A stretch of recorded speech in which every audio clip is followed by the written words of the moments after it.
শেষ পর্যন্ত ভিডিওটা দেখবেন অবশ্যই। শেষেরটাও মজা আছে, মানে আমার মুখের রিয়াকশন দেখে আপনারা হেসে ফেলবেন। আমি রেগুলার খাচ্ছি, তারপরেও কেন না জানি আমার কাছে জঘন্য খাবার মনে হয়। তারপরে স্বাস্থ্যের জন্য প্রচুর হেলদি খাবারটা। আমি টানা ১ মাস ধরে খাচ্ছি। আমি আমার শরীরে মানে অনেকটাই চেঞ্জ পেয়েছি এগুলা খেয়ে। আর যেটা গ্লাসে দেখতেছেন এটা চিয়া সিডস বলে। অবশ্যই এটা বাজারে পাওয়া যায় সব দোকানে, বিশেষ করে যে দোকানে ময় মসলা বিক্রি করে ওইসব দোকানে এই খাবারটা পাবেন। চিয়া সিডসটা এটা প্রতিদিন রাত্রে ভিজায় রাখবেন আর প্রতিদিন সকালে একটা লেবু দিয়ে চিপড়ে খাওয়ার চেষ্টা করবেন। যারা অতিরিক্ত মোটা বা ফ্যাট আছে পেটের মধ্যে, অবশ্যই এটা একদম ক্লিয়ার হয়ে যাবে ১ মাসের মধ্যে। মানে তাদের ফিটনেসটা আলহামদুলিল্লাহ ভালো হয়ে যাবে। কারণ আমি খাবার খাচ্ছি তো আমি জানি। আর এগুলো আমি প্রতিদিন খাই, প্রতিদিন। মানে একটা দিনও আমি মিস দেব না। আর ব্রাশ করার পরে খাওয়াটা সবচেয়ে বেশি বেটার। মানে পরে আবার ব্রাশ করে নিতে হয়, কারণ রসুনের স্মেলটা অনেকটাই খারাপ। এটা রসুনের মুখে একটা ব্যাড স্মেল এসে পড়ে।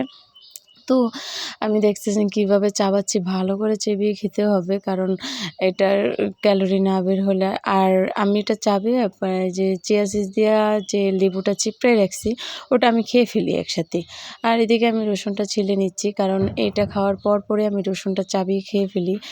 না হলে মানে লেট হলেই বমি আসার অবস্থা হয়ে যায়।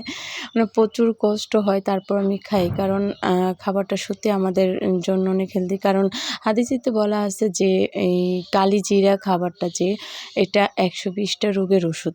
আর এই কালিজিরাটা যদি আপনি রেগুলার খেতে পারেন, আপনার ঠান্ডা, জ্বর, কাশি যে মানে নর্মালি যে ওষুধগুলো হয় সেগুলো আলহামদুলিল্লাহ বেশি হবে না। কারণ আমি আমার দিয়ে প্রমাণিত, আমার কিন্তু অ্যাজমার প্রবলেম আছে। আমি এটা মানে ঘন ঠান্ডা জ্বর লাগতো। আমার ডাক্তারের ওষুধ-টষুধ আমার এগুলো বেশি ভালো-টালো লাগে না, আমি খাইও না। সো আমি এই ন্যাচারাল জিনিসগুলা খেয়ে দেখলাম। প্রায় টানা ১ মাস খাচ্ছি তো, যে আলহামদুলিল্লাহ ভালো রেজাল্ট পেলাম। আর এই রসুনগুলা খাওয়ার জন্য আপনার যে অতিরিক্ত চর্বিগুলো জমে বা যে লিভারে চর্বি জমে, নানান এগুলা ছোট প্রবলেম আছে মুখে, স্কিনে, যাদের ব্রণের দাগ, এই রসুনের কোয়া খাওয়ানে মানে তাদের অনেকটাই উন্নত হবে। খেয়ে দেখতে পারেন। কারণ অনেকে আমাকে জিজ্ঞাসা করেন যে, "আপু আপনি স্কিনে কী ইউজ করেন? আপনার স্কিন এত সফট মানে পরিষ্কার কীভাবে?" সো আমি এগুলাই খাই। মানে তাদের কীভাবে বোঝাবো যে আমি ন্যাচারাল জিনিস ইউজ করি বা খাই, কিন্তু তারা বিশ্বাসই করে না। কী প্রোডাক্ট ইউজ করেন বলেন প্লিজ। আপুরা বলি এটা খেয়ে দেখেন, ইনশাল্লাহ আপনারা ভালো রেজাল্ট পাবেন, আমি জানি। তো কারণ ন্যাচারাল রূপে কোনো কিছু নেই। আর এই খাবারটা হচ্ছে চিড়া, কলা